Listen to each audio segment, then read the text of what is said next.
Start with anything. Yeah. All right. Let's get the first point that I want to talk about is awareness. Awareness is that where you are, what place you're sitting. There's basically, when we teach street combat, we teach about 3 zones. There's a yellow zone, there's an orange zone, and then there's a white zone. People in the orange zone are trained military personnel, law enforcement people, or trained martial artists as well, expert martial artists, because whenever they walk around, they know where they are, they know about their situation, and they have this, their sixth sense is so fast due to the training that they can figure out which person around them is a threat and which person is not. The people who are in the yellow zone are the people who can be anybody, who can be among you with a, just a high IQ, and people who are conscious about where they're sitting, but they don't have some specific training. And people in white zone are like people like me. We're walking on the roads and all of a sudden a car passes by and we freak out. You don't know what's happening to you. And the people being in the white zone, people who, when they're walking, when they space out and they have no idea where they are the people that are more vulnerable to attacks and assaults like this. So there is a tactical training available to it, which will be, we're going to show it and demonstrate it in our next session, which is going to be the practical session on the 5th. However, there's other drills what you can do is, the simplest drill is to be aware of, do not space out, and be aware of where you're sitting, where your surroundings, at least, just look around where you're sitting and try to figure out, if you can't figure out by looking at people's faces that if this person is a threat to me or not, just at least be aware that if I'm sitting here, there's a ton of people sitting in front of me, but there's nobody sitting at my back, so I got my back secure. There's one person at my left and there's one person at my right. Okay, so in case of any emergency, I have the exit route.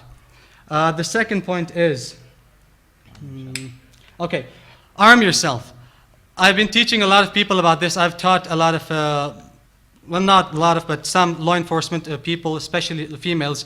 And what I tell them is that everything around you can be used as a weapon. The mic in front of me, the cable wire, the laptop, anything. And the most dangerous weapons that you carry around are your pen. And talking about women, I mean, you guys carry a whole purse, you find everything inside there. I've even heard voices coming out of it. So, yeah. Pen, knife, anything that is pointy, anything can be used as a weapon if you have that mindset. And we're here to tell you that, you got to build that mindset up. The cane, of course, everybody knows how to use this. I can swing it at anybody, but there's some tactical uses to it that can be fatal and dangerous. Mics, anything, you name it, a pen. I've seen people using, the people that I trained with, I trained with a couple of Marines, and they are so trained, they're so professionally trained that they can use their wallet as a weapon. Now, yes, I've seen them, and I can, if you guys want, I will, in the later session on the 5th, I will show you how to use these, these items as weaponry. But again, the point is, your car keys.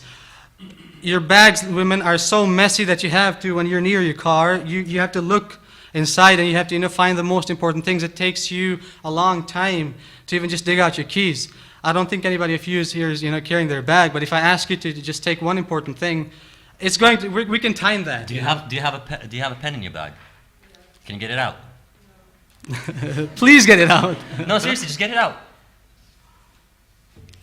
Okay. Yeah. Well, you took around 10 seconds. That's how long it took you to get killed. Not get killed, but strangled or anything. Yeah, be cornered. Your hands. You're gonna just learn from Aruba. Yeah. Get organized.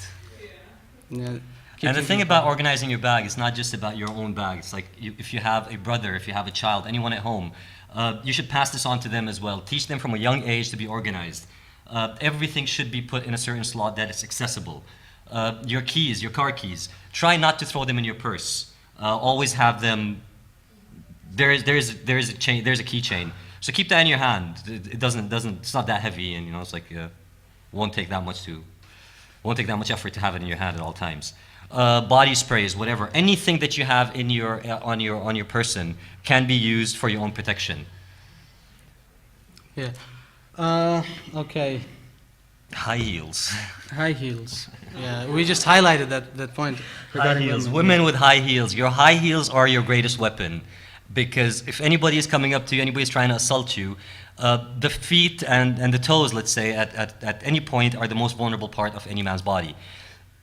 Or, okay, let's just say that. Just one stomp on that foot and you could get away with anything. The key is that you need the fraction of a second. I have practiced. I'm 24 years old and I've spent 12 years in studying different sorts of martial arts. And all I was told in traditional martial art was that if he holds you like this, you take your hand out like that. That stuff does not work in real life. I have been in real life situations and I have, I've been beaten really bad, and that stuff never worked. Those restraint moves, those locks, and those fancy techniques, they never work. All you need is a split second. I just finger jab to the eye can do that work in that split second you need to flee. It's whenever a person, it's human psychology, that whenever you confront a situation, whenever you're put up with a dangerous or fatal situation, there's two things: fight or flight. Now you have to choose your pick. People who are actually trained, they're going to choose, because they are trained in a situation where things are simulated, that people attack them where they're unaware of the situation, unaware of the attack, and they choose to fight.